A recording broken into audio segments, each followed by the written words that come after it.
Hey there, everyone. My name is Dr. Frederick. I'm welcoming you to Houston Baptist University PSYC 6301, Principles of Human Development.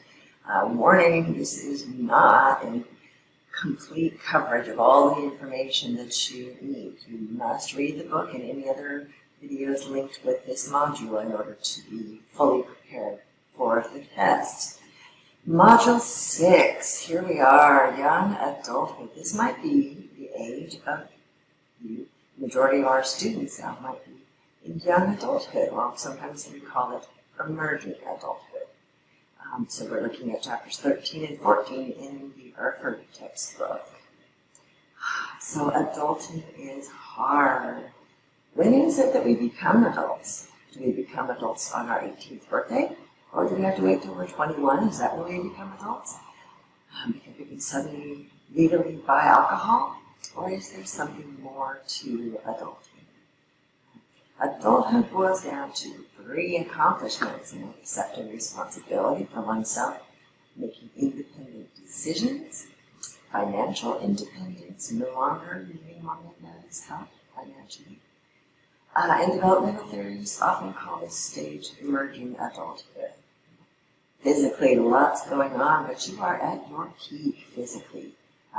Most fertile you'll ever be.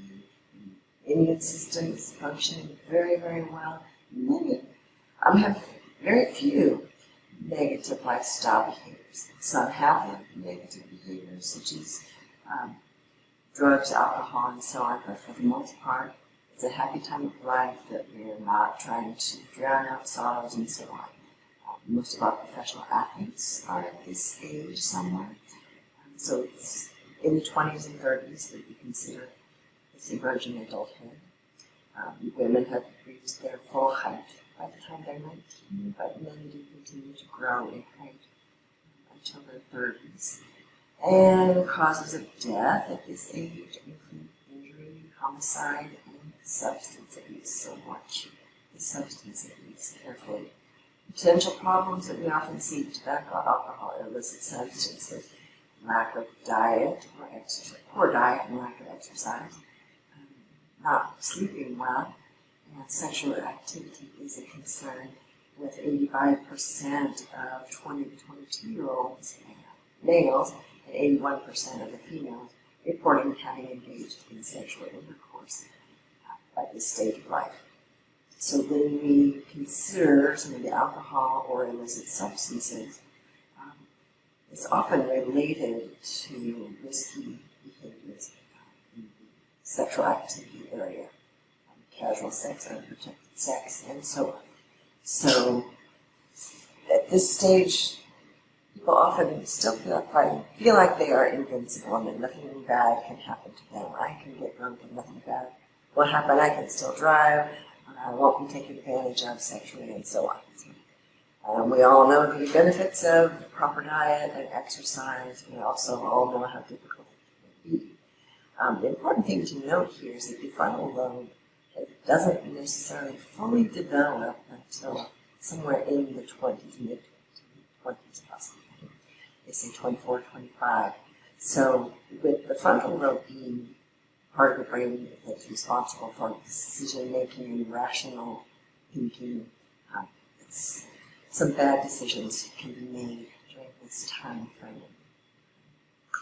Cognitively, it's very interesting. You've got to look at, there are several theories of cognitive development in the book. Make sure you look at them carefully. They include Perry's theory, women's ways of knowing, Kitchener's model, Shay's model, and Robert. It's all interesting. What is IQ? What is intelligence? Make sure you look very, very carefully at what is intelligence. It's not just the ability to remember things, but actually to adapt to your environment and solve problems. It's a lot to intelligence. We look at fluid versus crystallized intelligence in this chapter. We look at divergent thinking as opposed to convergent thinking. And when you think outside the box, you come up with some new creative solutions instead of doing it the way we've always done. It's, moral development is also covered. We've got Kohlberg's levels here, and ethical development as well. So it's interesting stuff in this chapter. We'll move on into chapter 14, social, emotional, and career development in young adulthood. Okay. So you've got the pressures to get out there, get your job, get your career started. You've got the pressures to find your intimate partner.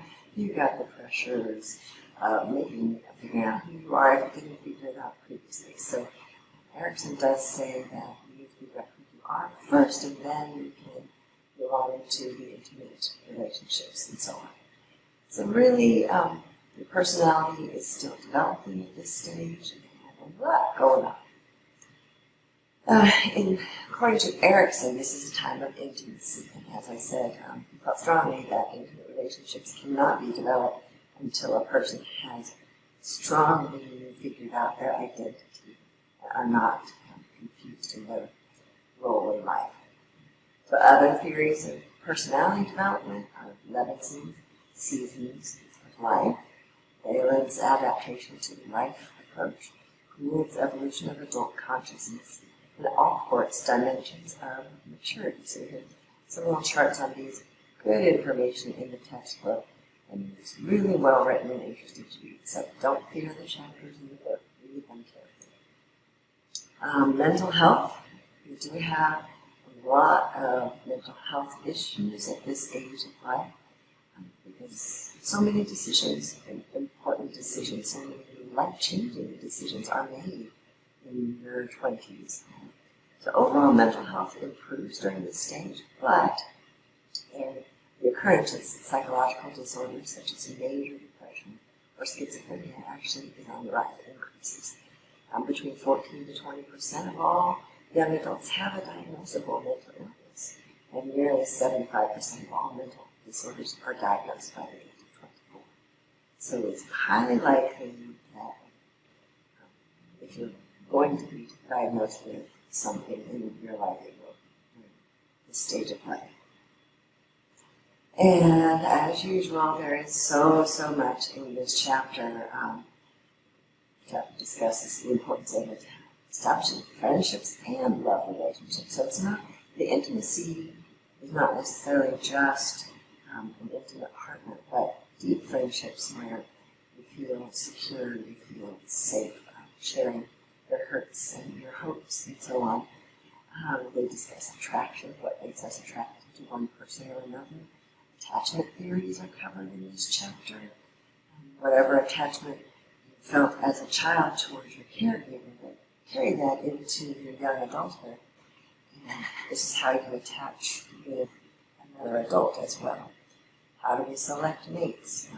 Their lifestyles do. Some people choose to live together, some people get married, some no big deal to divorce. Others feel like it's very important to stay together. And this is a big time of career development. I know what if you get into that career and you decide, oh my goodness, if I had known I had to do this as a nurse, I would never have become a nurse or whatever. So read the chapter carefully, please. Reach out with any questions that you have. Grow with all of the feedback you're receiving from your professor. And learn from your mistakes. Thanks for being here. Bye.